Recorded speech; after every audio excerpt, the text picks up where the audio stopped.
और चलिए सबसे पहले बात हम करेंगे पंचायत चुनाव के दूसरे चरण के मतदान की। अब ऐसे में मतदान करने की अपील की गई है और बड़ी खबर आपको हम बता रहे हैं, जहां पर उत्तराखंड पंचायत चुनाव से जुड़ी ये बड़ी खबर। 10 जिलों के 40 विकास खंडों में मतदान इस समय जारी है और मतदान को लेकर सुरक्षा के पुख्ता इंतजाम है। मतदाताओं से शांतिपूर्ण मतदान की अपील की गई है। तो शांतिपूर्ण मतदान की अपील की गई है। मतदान को लेकर सुरक्षा के पुख्ता इंतजाम भी है। मतदाताओं से शांतिपूर्ण मतदान की अपील की गई है। तस्वीरें आप देख सकते हैं। बात अगर पहले चरण के मतदान की करें तो आपको ये जानकारी दे दें कि महिलाओं की भागीदारी बढ़ चढ़कर देखने को मिली थी। अब ऐसे में दूसरे चरण का मतदान जारी है। अभी तक कितना वोटिंग परसेंटेज जो है वो सामने आया है। क्या पहले चरण के मतदान प्रतिशत से वो ज्यादा रहता है? 31 जुलाई को पंचायत चुनाव का रिजल्ट आ जाएगा। एक लंबे विलंब के बाद उत्तराखंड में पंचायत चुनाव होने जा रहे हैं और पहले चरण के मतदान की अगर हम बात करें तो मौसम ने पूरा साथ निभाया था और आज भी अलर्ट जारी किया गया है। ऐसे में यहाँ पर मौसम का क्या रुख रहता है ये भी देखने वाली बात है। पौड़ी की अगर बात करें और रुद्रप्रयाग की अगर हम बात करते हैं तो 57.31% पहले चरण का जो मतदान रहा है। टिहरी की अगर बात करें तो 59.71%। वहीं दूसरी तरफ अगर बात हम करें देहरादून की तो यहाँ पर सबसे ज्यादा 78.49% मतदान हुआ था। इसके अलावा और भी कुछ ऐसी जगह जहां पर ज्यादा मतदान हुआ। चमोली की बात करें 62.17% मतदान हुआ। चंपावत में 65.59% मतदान यहाँ पर हुआ और नैनीताल की बात करें तो 70.43% मतदान यहां पर हुआ और अल्मोड़ा में 59.11% मतदान हुआ। उत्तराखंड में सीएम पुष्कर सिंह धामी का एक पोस्ट भी सामने आया है, जहां पर सीएम ने मतदान करने की अपील की है। पहले मतदान फिर जलपान, ये सीएम पुष्कर सिंह धामी की ओर से पोस्ट किया गया। लोकतंत्र के इस महापर्व में अपनी भागीदारी निभाएं। तो ये बड़ी खबर आपको बता रहे हैं, उत्तराखंड के सीएम पुष्कर सिंह धामी का पोस्ट सामने आया है। तो सीएम ने मतदान करने की अपील की है। ये बड़ी खबर आपको बता रहे हैं। पहले मतदान फिर जलपान, ये सीएम पुष्कर सिंह धामी की ओर से लिखा गया है पोस्ट के जरिए कि आप पहले अपने घरों से बाहर निकलिए, मतदान कीजिए और उसके बाद जलपान कीजिए। यानी कि मतदान लोकतंत्र का पर्व है और इसमें आप बढ़ चढ़कर हिस्सा लें। तो त्रिस्तरीय पंचायत चुनावों के द्वितीय चरण के लिए मतदान हो रहा है। ये सीएम पुष्कर सिंह धामी की ओर से लिखा गया। इसके अलावा उन्होंने लिखा, इस अवसर पर प्रदेश के सभी मतदाताओं से आग्रह है कि लोकतंत्र के इस महापर्व में अपनी सक्रिय भागीदारी आप जरूर निभाएं। पहले मतदान करें फिर जलपान करें। अपने मताधिकार का इस्तेमाल करते हुए ऐसे योग्य, कर्मठ और जनसेवा के प्रति प्रतिबद्ध। तो तमाम बातें सीएम पुष्कर सिंह धामी की ओर से पोस्ट कर लिखी गई है। और चलिए अब दो तस्वीरें आपको दिखाते हैं। पहली तस्वीर है 40 विकास खंडों में जहां पर वोटिंग इस समय जारी है और दूसरे चरण की वोटिंग हो रही है। और वहीं आपको ये भी जानकारी दे दें कि जहां सीएम पुष्कर सिंह धामी की ओर से पोस्ट कर लोगों में मतदान में बढ़ चढ़कर हिस्सा लेने के लिए भी अपील की गई है। और अब पंचायत का रण जारी है। दूसरा चरण इस समय मतदान का हो रहा है। रामनगर की तस्वीर आपको दिखा रहे हैं और पौड़ी की तस्वीर भी आपके सामने है। भारी संख्या में लोग यहां पर मतदान करने पहुंचे हैं, लेकिन ये जो संख्या यहां पर पोलिंग बूथों में दिखाई दे रही है, क्या वो आंकड़ों में तब्दील हो पाती है, ये देखने वाली बात है। वहीं विकासनगर की तस्वीर भी आप देख सकते हैं। महिलाएं बढ़ चढ़कर यहां पर हिस्सा ले रही हैं मतदान में और लोकतंत्र की यही खूबसूरती है। लोकतंत्र की सबसे बड़ी खूबसूरती ही यही है कि आपके धर्म की अगर बात कर लें या आपके घर के किसी भी माहौल की बात कर लें, कैसा भी क्यों ना हो, लेकिन आपको मतदान के लिए बाहर निकलना है, मतदान करना है। ये आपका अधिकार है, ये आपका हक है कि आप अपने जनप्रतिनिधि को चुने। उत्तरकाशी की तस्वीर भी आपके सामने है, जहां पर भारी संख्या में लोग यहां पर पहुंचे और देखिए यहाँ पर लोगों के हाथों में पोस्टर भी है।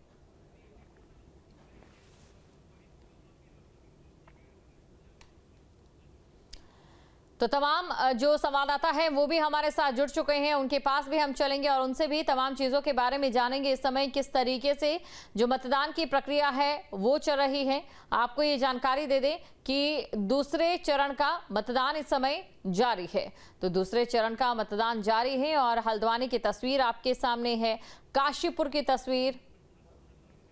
भूपेंद्र हल्द्वानी से हमारे साथ जुड़ चुके हैं, धनराज हमारे साथ देहरादून से जुड़ चुके हैं और दिग्विजय अल्मोड़ा से हमारे साथ जुड़ चुके हैं। रोहित गोस्वामी रामनगर से हमारे साथ जुड़ चुके हैं। सबसे पहले भूपेंद्र, आपके पास में आना चाहूंगी, जानना चाहूंगी, हल्द्वानी में भी देखिए दूसरा चरण मतदान का जारी है। सुबह 8 बजे से किस तरीके की तस्वीरें निकलकर सामने आ रही हैं?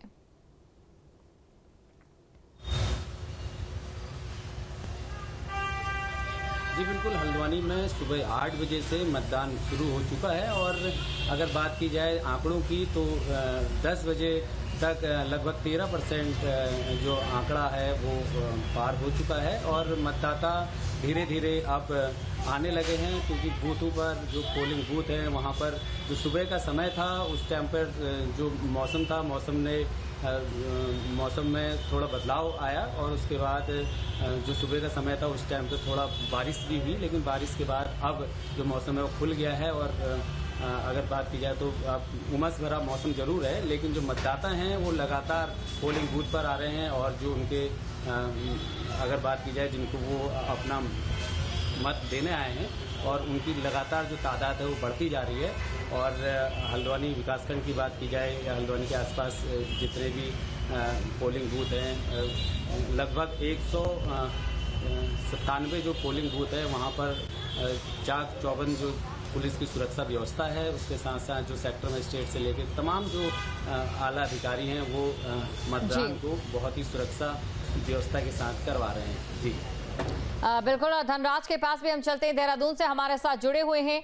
धनराज, इस समय देहरादून की अगर बात करें तो मतदान को लेकर क्या तस्वीर है?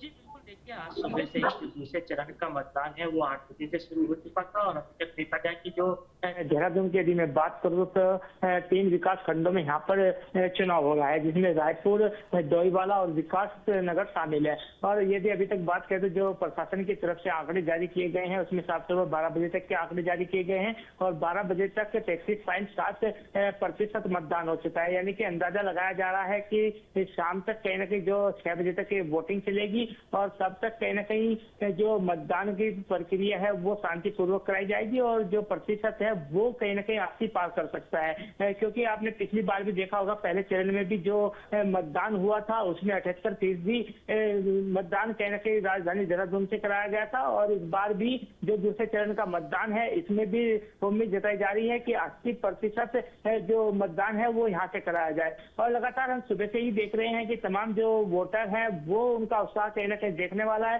क्योंकि तमाम बूथों पर जो भीड़ है वो देखने लायक है और तमाम जो युवा है खासकर और बुजुर्ग हैं वो कहीं ना कहीं बढ़ चढ़कर हिस्सा इस मतदान में ले रहे हैं।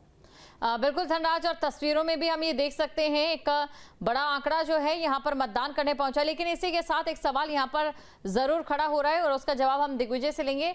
दिग्विजय, देखिए देहरादून की अगर हम बात करें तो यहाँ पर जो पहले चरण में मतदान प्रतिशत है काफी ज्यादा अच्छा रहा, लेकिन वही बात अभी इस समय जहाँ पर आप मौजूद हैं शायद अल्मोड़ा में है, तो यहाँ पर जो तस्वीर है वो भिन्न क्यों है और जो ये अंतर है हर जगह पर देखा जा रहा है, इसके क्या कारण है?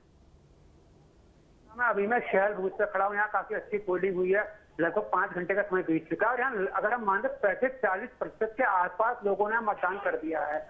मैं यहाँ खड़ा हूँ पोलिंग बूथ के बाद, पुलिस यहाँ लोगों की लाइन लगी है, यहाँ के मतदाताओं में काफी जागरूकता देखने को मिल रही है और इस पोलिंग का कम परसेंटेज की जहाँ बात है, कई सीटें ऐसी हैं जहाँ प्रधान अनअपोज चुने गए हैं तो वहाँ लोगों में उत्साह देखने को कम मिल रहा है।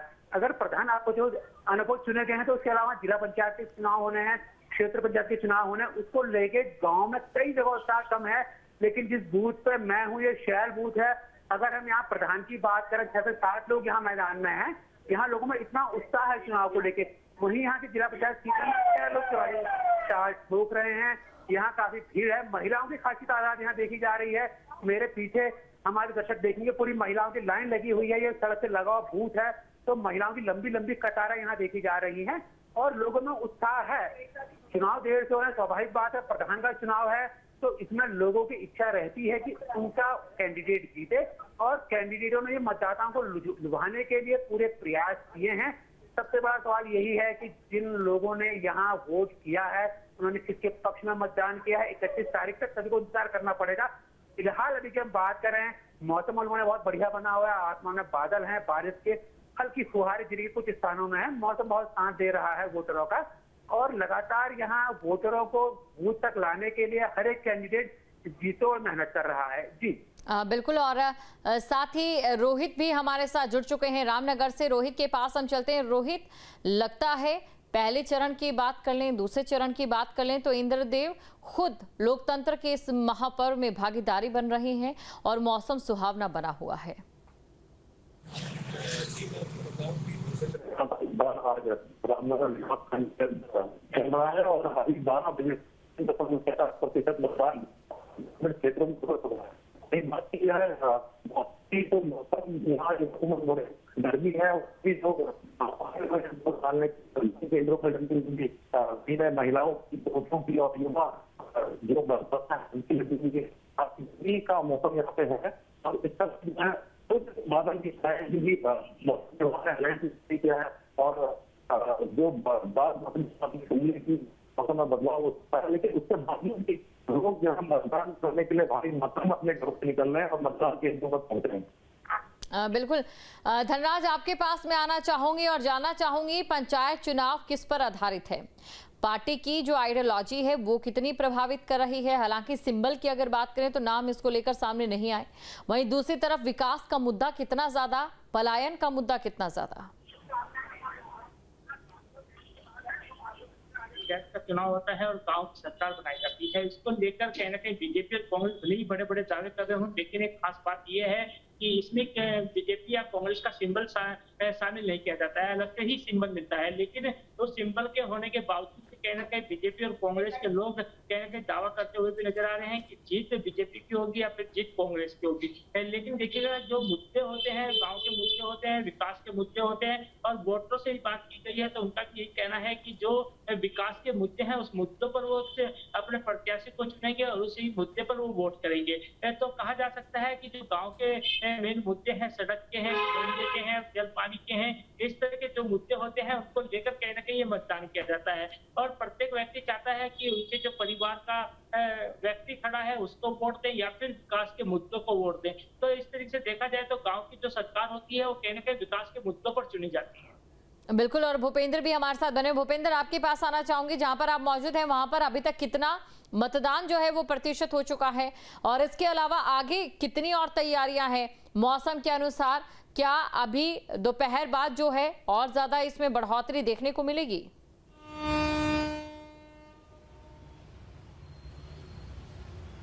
जी बिल्कुल, लगातार सुबह 8 बजे से लगातार जो मतदाता हैं वो मतदान केंद्रों पर पहुंच रहे हैं। और अगर बात की जाए तो जो प्रतिशत है, जो आंकड़े आए हैं वो सुबह अभी अगर बात की जाए 10 बजे तक का आंकड़े आए हैं जो 13% से ऊपर पहुंच चुका है। लेकिन जो आंकड़े जो अपडेट होकर आने वाले हैं वो कुछ समय में फिर आएंगे।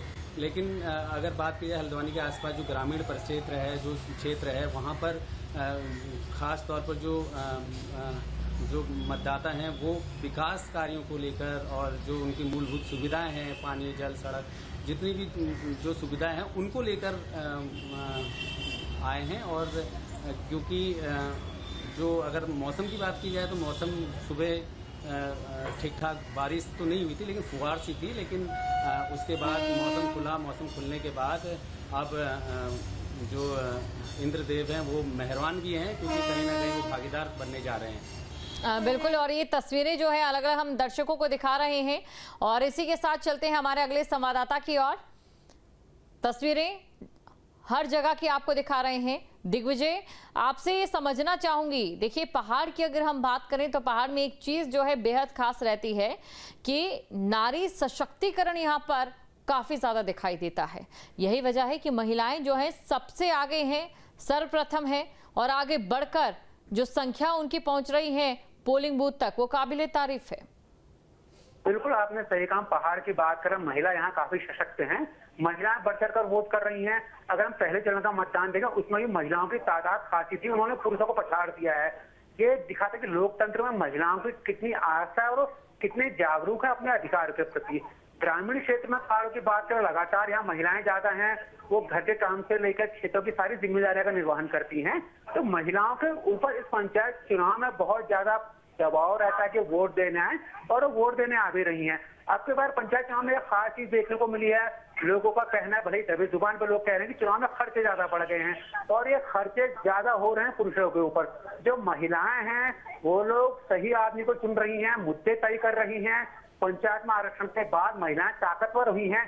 कई जगह महिलाएं निर्विरोध प्रधान बनी है और पहले भी प्रधान थी, दोबारा फिर वो प्रधान बनी है। तो महिलाएं लगातार मुखर होकर सामने आ रही हैं और कुछ गांव ऐसे भी हैं जिन गांवों में महिलाओं ने तय किया था कि अगर गांव में कोई व्यक्ति शराब पिलाएगा तो वो वहां उसको गांव में घुसने नहीं देंगे और उसको चुनाव में बुरी तरह हराएंगी। उन लोगों के प्रण कितने सार्थक हुए हैं ये 31 तारीख को मालूम चलेगा। अभी हम जिस बूथ में खड़े हैं, शैल ये बूथ है, यहाँ भी महिलाओं की संख्या में खासी बढ़ोतरी देखी जा रही है। महिलाओं की भीड़ यहाँ पुरुषों अपेक्षा ज्यादा देखी जा रही है। जी रोहित, एक सवाल आपसे भी मैं ये जानना चाहूंगी कि देखिए महिलाएं लगातार बढ़ चढ़कर हिस्सा ले रही हैं, युवा जो है सबसे आगे हैं, लेकिन पलायन को लेकर और जो यहाँ पर वोटिंग हो रही है उसको लेकर क्या स्थिति है? क्योंकि शिकायत जो थी वो ये मिल रही थी कि बहुत सारे युवा हैं, बाहर काम कर रहे हैं, वापस अपने गाँव नहीं लौट पाए हैं, जिसकी वजह से जो मतदान प्रतिशत है उस पर भी असर देखने को मिल रहा है। जी मैं आपको बताऊं कि इस समय जो मतदान चला उसमें महिलाओं काफी हिस्सा लेनी है और बात की है पलायन की तो और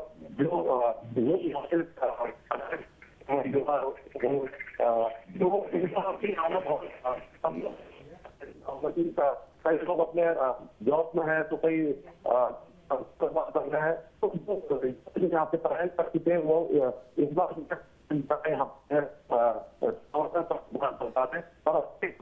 बहुत बताऊं कि रामनगर जो है चुनाव गढ़वाल का परहेज हुआ है और यहाँ पे जो प्रवासी जो बाहर होते हैं, चाहे पॉलिटिक क्षेत्र हो चाहे मानीला क्षेत्र हो, वहाँ आज सुबह से ही प्रवासी पहुंचे थे और अपने अपने गाँव की मतदान करने के लिए भारी मात्रा में गए। लेकिन जो मात्रा जो स्वयं के जो लोग जी बिल्कुल बने रहिए आप सभी हमारे साथ। इसी बीच एक बड़ी खबर भी दर्शकों को बता देते हैं।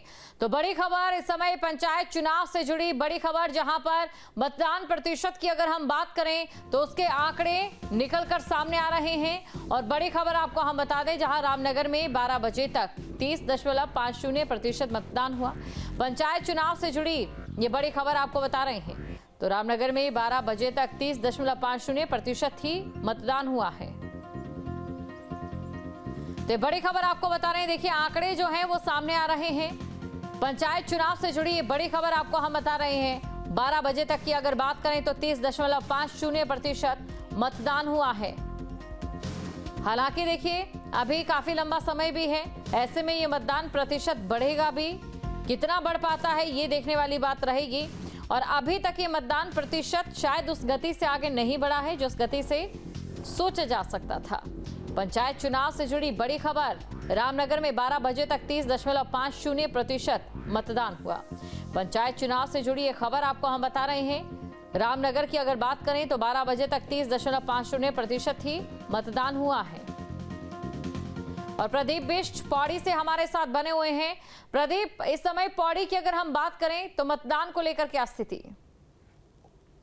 देखिए मैं बताना चाहूंगा कि जो त्रिस्तरीय पंचायती चुनाव है उसका दूसरे जो चरण है उसका मतदान आज 8 बजे सुबह से शुरू हो गया था। बारिश ने जरूर खलल डाला क्योंकि ग्रामीण क्षेत्रों में बड़ा मतदान जो होता है वो ग्रामीण बुजुर्ग महिलाएं होती हैं, बुजुर्ग लोग होते हैं, उनको कहीं ना कहीं जो बारिश ने काफी दिक्कतों का सामना उन्हें मतदान स्थल तक आने में करना पड़ रहा है। मैं वोटिंग परसेंटेज की बात करूं तो ऑल ओवर अभी 35% पूरे 7 विकास खंडों में जो ये चुनाव हो रहे हैं उनका निकल के आ रहा है। मैं अभी उजली जो मतदेय स्थल है उजली में मौजूद हूँ, यहाँ भी 50% से ऊपर हो गया। कुछ लोग हमारे साथ मौजूद हैं, मैं इनसे भी पूछना चाहूंगा किस तरह की दिक्कतें यहाँ पर इन्हें आ रही हैं, क्योंकि सुबह से 8 बजे से बारिश लग चुकी थी और जो ग्रामीण इलाके हैं, रास्ते हैं, वो काफी खस्ता होते हैं ग्रामीण जगहों में। तो हमारे साथ कुछ युवा भी मौजूद हैं, इनसे भी पूछेंगे कितने सुबह से ये वोटिंग शुरू हो गई थी और क्या स्थिति है फिलहाल वोटिंग की? जी, यहाँ 8 बजे से वोटिंग शुरू हो चुकी थी और अभी तक यहाँ 620 वोटर है हमारे इस बजली बूथ में। तो आई थिंक 50% वोटिंग यहाँ हो चुकी है। जिला प्रशासन की तैयारियों की मैं बात करूं, क्योंकि पहली बार जब ये चुनाव बरसात में हो रहे हैं, जिला प्रशासन ने बोला हुआ था कि जहां भी मतदेय स्थल है वहां तिरपाल लगाने की व्यवस्थाएं होनी चाहिए। तो कैसी व्यवस्थाएं हैं जिला प्रशासन द्वारा? अच्छी व्यवस्थाएं की गई और जिस हिसाब से आजकल बरसात का मौसम है फिर भी मतदाता ने कहा कि मैं अपना मतदान और अपना अधिकार देने को आया। तो ये कुछ ग्रामीण हैं जिनका साफ तौर से कहना था कि ग्रामीण क्षेत्रों में लगातार बारिश हो जरूर रही है, लेकिन जो बुजुर्ग महिलाएं हैं या युवा है वो मतदेय स्थल तक पहुंच रहे हैं और अपना मत का प्रयोग कर रहे हैं। जी बिल्कुल प्रदीप, ये जो तस्वीरें आपने दिखाई है ये एक दूसरे पहलू को भी दिखा रही है, क्योंकि मौसम देखिए अलर्ट जारी किया गया था और इसको लेकर कई शंकाएं बनी हुई थी। रोहित के पास हम चलते हैं और रोहित से समझने की कोशिश करते हैं। देखिए, जो पहले चरण का मतदान हुआ तब भी मौसम को लेकर इस तरीके का अनुमान जताया गया था, लेकिन उतना असर नहीं था अलर्ट का। लेकिन आज ये असर शायद बाद में देखा जा सकता है। ऐसे में प्रशासन ने क्या कोई विकल्प भी खोज रखा है? क्योंकि पहले चरण का अगर मतदान किसी वजह से बाधित होता तो दूसरे चरण में कराया जाता, लेकिन अगर आगे मतदान अभी बाधित होता है तो उसके लिए क्या विकल्प है सरकार के पास? मौसम विभाग ने आज अलर्ट जारी किया है, जो चरण के चुनाव को लेकर हिंदुस्तान के प्रशासन है, जो जिला प्रशासन उसने खबर करती है। और बात है नगर की रामनगर की जो परवाने क्षेत्र है सुकून, और जहाँ पे सोची लगती है बोला जाता है, वहाँ पे मतदान करने के लिए पार्टियां वहाँ प्रशासन के द्वारा भेजी गई है। वहाँ पे कि बरसात अगर होती है, अगर मौसम खराब होता है अलर्ट के बाद, तो किस तरीके से चुनाव कराया जाए, चुनाव बाधित ना हो, इसको लेकर प्रशासन के द्वारा सारी व्यवस्थाएं जो है चुनाव को शांतिपूर्ण तरीके से कराने के लिए प्रशासन के द्वारा की गई है। बिल्कुल। और भूपेंद्र भी हमारे साथ बने हुए। भूपेंद्र, देखिए एक सवाल आपसे भी मैं यहाँ लेना चाहूंगी, और सवाल ये कि जैसे बारिश का दौर अगर शुरू होता है तो यहाँ पर क्या कुछ व्यवस्थाएं प्रशासन की ओर से?